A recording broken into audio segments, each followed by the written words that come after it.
Hello, नमस्कार, शुभ सकाळ मंडळी. कसे आहात? मजेत ना? मी पण मस्त आहे. घेऊन आली आहे तुमच्यासाठी लक्ष्मीच्या पावलांनी या मालिकेचा 24 मार्चच्या एपिसोडचा रिव्ह्यू. तर काल आपण बघितलं होतं की कला आणि अद्वैत दोघंही पकडापकडी खेळत होते. अद्वैत कलाला रंग लावण्यासाठी तिच्या मागे धावत असताना त्यांचा धक्का नैनाला लागला आणि धडाम ती खाली पडली होती. आणि तिच्या हातामध्ये असलेला लाल रंग, ज्याच्यात तिने मिरची पावडर मिसळली होती, तो तिच्याच अंगावर सांडला होता. म्हणजे तिला कर्माची फळं तिथल्या तिथे भोगावी लागणार होती.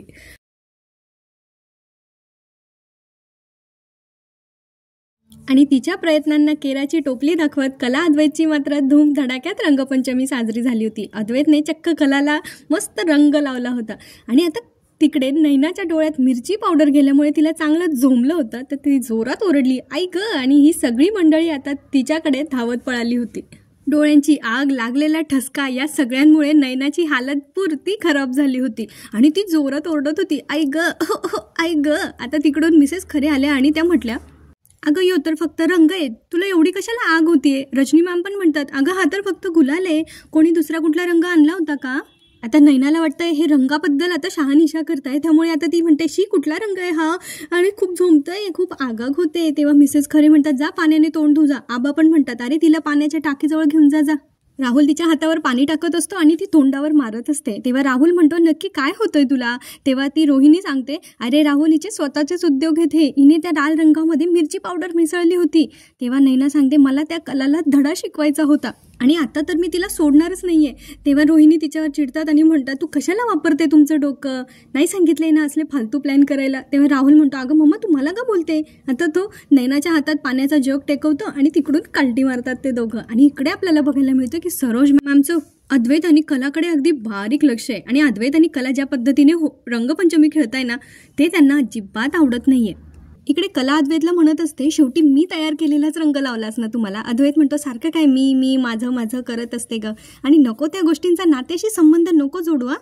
आता अद्वैत तिथून निघत असतो. बहुतेक त्याने भांग घेतली आणि त्याची नशा त्याला आता हळूहळू थोडी चढली आहे, त्यामुळे त्याचा जरा तोल जातोय. तर कला त्याला म्हणत असते, अरे सावकाश. आता तिकडून जात असताना सरोज मॅम त्याला अडवतात आणि म्हणतात, ह्या मुलीला आहे ना आता तिची जागा दाखवून देण्याची वेळ आली आहे. मी पाहिलं ना केव्हापासून कशी तुझ्या पुढे पुढे मागे मागे करते ती. म्हणून ही गोष्ट आहे ना आता कलाच्या लक्षात आली आहे बरं का, की सरोज मॅम अद्वैत आणि कलावर बारीक लक्ष ठेवून आणि त्याच काहीतरी प्लॅनिंग करताय असं कलाला डाऊट आलाय. कला मनाशीच म्हणत असते, यांचं काय चाललंय नेमकं? मगासपासून आमच्यावर बारीक लक्ष ठेवून आणि सारखं मी जिथे जाते तिथेच जात आहेत. आता ती ना जरा तिथेच उभी असते आणि जरा अंदाज घेत असते या दोघांचं काय बोलणं चाललं असेल. आणि सरोज मॅम अद्वैतला सांगत असतात की तुम्ही दोघं हे असे रंग खेळताय ना, हे मला अजिबात आवडलेलं नाहीये. बघ, आता तू त्या मुलीशी बोलायला जाशील, ती तुला उलट उत्तर देईल आणि बोलता बोलता बरोबर तुला घोळात घेईल. आता मी काय सांगते ते ऐक, तू तिला डिवोर्स दे आणि वेगळा हो. कलाला डाऊट आलाय आणि ती त्याचं निरसन करणार नाही. असं कसं होईल बरं? कला बेधडकपणे सरोज मॅम समोर जाऊन उभी राहते आणि म्हणते, काय झालं सरोज मॅम, काही अडचण आहे का? तेव्हा त्या म्हणतात की नाही, तशी अडचण फार किरकोळ होती, पण तसंही किती मोठी अडचण आली तरी ती निभावून न्यायला मी समर्थ आहे, त्यासाठी मला तुझी गरज नाहीये. आता त्यांनी पण थोडीच तोड उत्तर दिलंय आणि तिथून तोऱ्यात निघून गेलेत.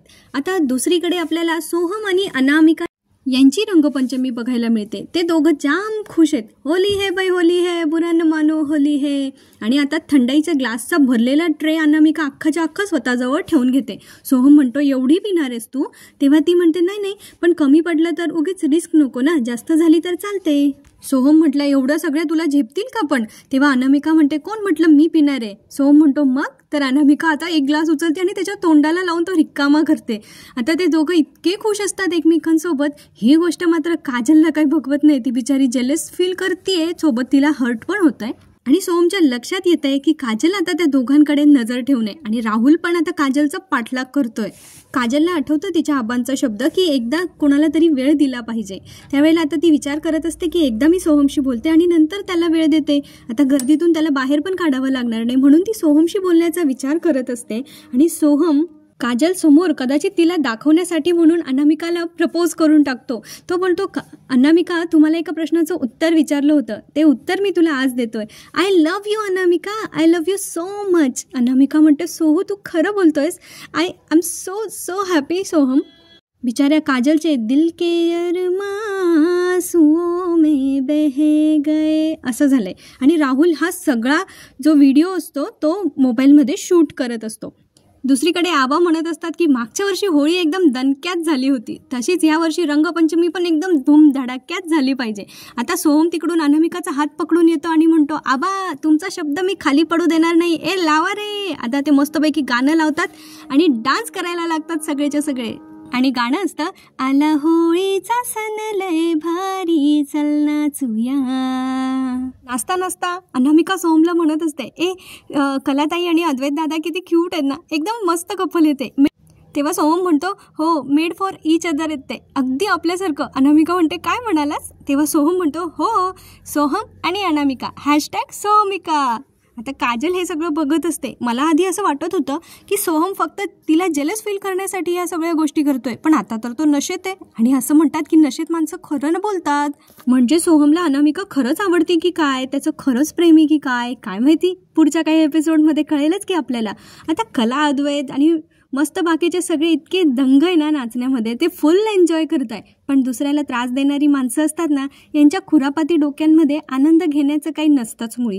त्यामुळे सरोज, रोहिणी, नैना हे सगळे ना त्यांच्या विश्वामध्येच आहे आणि त्यांचा जळफळाट अजून चालूच आहे. आता मस्तीमध्ये आपली कला कशी आहे माहिती आहे ना, एकदम बिंदास गले. ती जरा रंग घेते आणि तो हवेत उडवते आणि तो रंग अद्वैतच्या डोळ्यात जातो. सरोज मॅमला तर काय आयतं कोलीत मिळालंय हातात. आता त्या येतात तिकडे आणि अद्वैतला म्हणतात, चल चल तू पहिले आत चल, आणि त्या अद्वैतला आतमध्ये घेऊन जातात.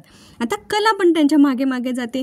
ती कशी मागे राहणार, तिच्या नवऱ्याच्या डोळ्यात लागलंय ना, ते पण तिच्याचमुळे, त्याच्यामुळे ती पण गेली आता घरात. तर घरात गेल्यावर कुठल्या गोष्टीचा उलगडा होतोय पुढे बघत राहा. दुसरीकडे रोहिणीबाई जाम खुश होतात, कारण त्यांना असं वाटतं आता सरोज जाणार आतमध्ये, अद्वैतचे कान भरणार. बघ तिने रंगपंचमीच्या दिवशी कसा तुझ्या अंगावर रंग उडवला, तुझ्या डोळ्याला लागलं आणि ती कशी वाईट आहे असं म्हणून आता मुलाचे कान भरणार. बिचारी कला. आता सरोज मॅम अगदी अद्वैत खूप कुलबाळ आहे असं त्याची काळजी घेत असता. म्हणतो, किती रंग गेलाय तो डोळ्यात, बघू बरं. तेव्हा अद्वैत म्हणतो, अगं मी काय, ती खरे बघितलं ना कशी रंग खेळत होती. तेव्हा सरोज मॅम म्हणतात, हो पाहिलं ना, औषधालाही धड नाहीये मुलगी. मी तुला 1 महिना सांगितला होता, पण आयुष्य पण काढलंच नाही या मुलीसोबत, तरी ही मुलगी काही तुझ्या हाताला लागणार नाहीये. त्यामुळे मी तुला सांगते ते ऐक, तू हिच्यापासून वेगळा हो. त्याला म्हणतात, बरं आहे ना आता जरा जपून, नको त्या लोकांपासून जरा जपून राहायचं. मंडळी, आता कलाच्या पायाखालची जमीन सरकली आहे. ती आता विचार करते, म्हणजे चांदेकरच्या डोक्यात हे सगळं सरोज मॅमनी भरवलं होतं. बापरे, अशक्य आहे हे सगळं. पण मग मी माझ्या डोळ्यांनी बघितलं ते काय होतं, स्वतःच्याच मुलाचा संसार का नकोसा झाला यांना.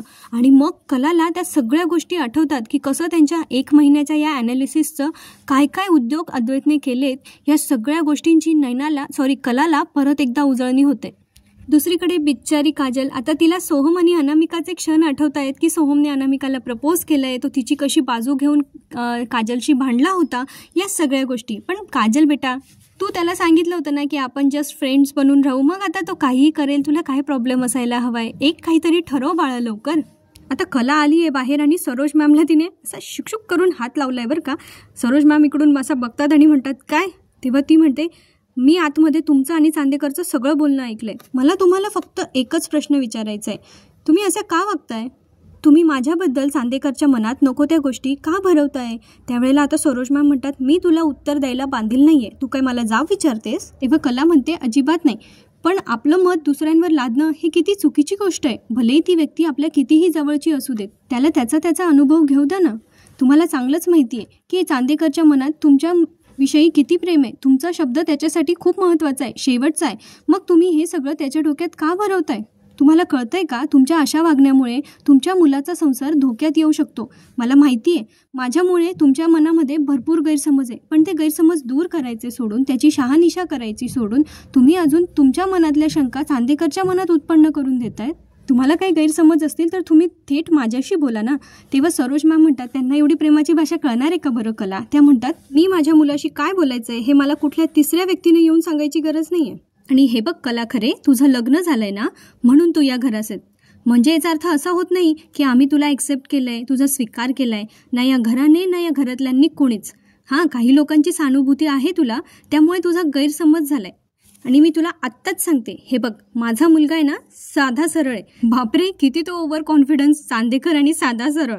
काय काय सरोज मॅम, आता ते पुढे म्हणत असतात की माझ्या मुलगाचा साधा सरळ स्वभावाचा कोणी गैरफायदा घेत असेल तर मी तो घेऊ देणार नाही.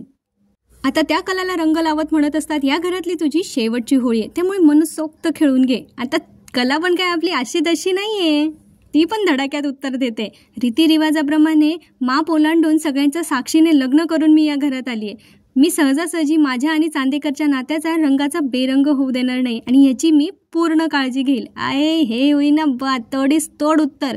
आता फक्त बोलू नको, करून दाखव बाई. चला, अशा पद्धतीने यांच्या घरचे सण संपलेले आहेत आणि आता ते मस्तपैकी फ्रेश झालेले आहे. अद्वैत नेहमीप्रमाणे लॅपटॉप घेऊन बोरिंगचं काम करत बसला आहे आणि कला आता तिचा बहुतेक ती रंग वगैरे तिचा पुसून झालेला आहे सगळं आणि ती मनातल्या मनात विचार करते. आता तिला आठवतंय सारखं सरोज मॅमने पिन मारलेली ती, आणि मग तिला असं वाटतंय की अद्वैतशी डायरेक्ट बोलावं का, की तुझ्या आईने तुझ्या मनात हे सगळं भरवलं होतं आणि त्याविषयी सगळं. ती चांदेकरला सांगते की मला तुझ्याशी बोलायचं आहे, पण त्याला नेहमीप्रमाणे कुणाचा तरी फोन येतो आणि तो तिकडून निघून जातो कलाचं काहीही न ऐकता. कलाला थोडंसं टेन्शन आलंय, कारण तिला माहिती आहे की चांदेकरच्या मनात आईविषयी काय भावना आहे आणि मग आईने सांगितलंय म्हटल्यावर तर चांदेकर ऐकणारच, अशी थोडी तिला भीती पण वाटते. म्हणून तिला आता त्याच्याशी जरा स्पष्ट बोलायचं आहे, पण हा पठ्ठा तिचं काय ऐकत नाहीये, तिच्याशी काय बोलत नाहीये. आता कला पाणी घ्यायला म्हणून खाली आली आणि तिला सारखं आठवतंय की सरोज मॅम तिच्याशी असं का वागले असतील. त्या बिचारीने त्यांच्या असं मन जिंकण्यासाठी किती काय प्रयत्न केले, पण तरी त्यांचा त्यांच्यावर काहीच परिणाम नाही झालं का, असा सगळा विचार कला करत असते. आणि पाणी घेऊन जाताना तिच्या लक्षात येतं की आबांचा ग्लास तिकडे डायनिंग टेबलवरच आहे. तेव्हा ती विचार करते की ती कदाचित आबांचा ग्लास पाण्याचा ठेवायचा विसरली.